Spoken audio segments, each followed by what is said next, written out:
Myanmar থেকে পালিয়ে বাংলাদেশে অনুপ্রবেশের সময় কক্সবাজারের টেকনাফ শাহপরীর দ্বীপে ঢেউয়ের কবলে পড়ে রোহিঙ্গা বোঝা একটি নৌকা ডুবে যায় মাঝ সাগরে।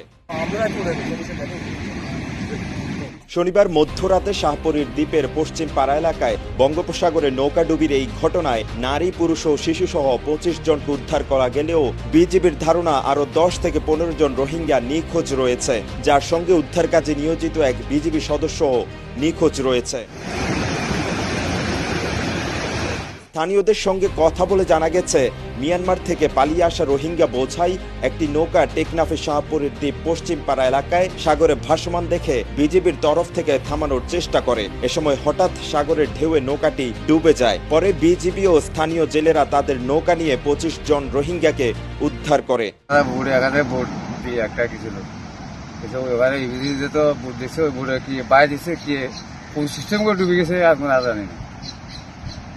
আমাদের এখানে ৬ জন আর যাত্রী ছিল ৬০ জন। আরো কজন ট্রেনে হচ্ছে? আরো প্রায় ৪৫ জন মতো ট্রেনে।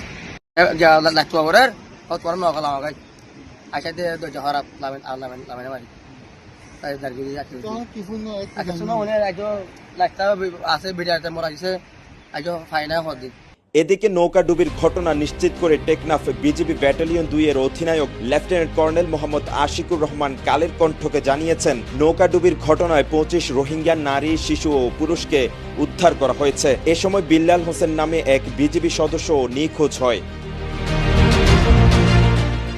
সাগরের নৌকাডুবির ঘটনায় নিখোঁজ রোহিঙ্গা ও বিজিবি সদস্য বিল্লাল হোসেনের খোঁজে উদ্ধার অভিযান চালাচ্ছে বিজিবি। তবে ঘটনার প্রায় ১২ ঘন্টা পরও তাদের উদ্ধার করা যায়নি।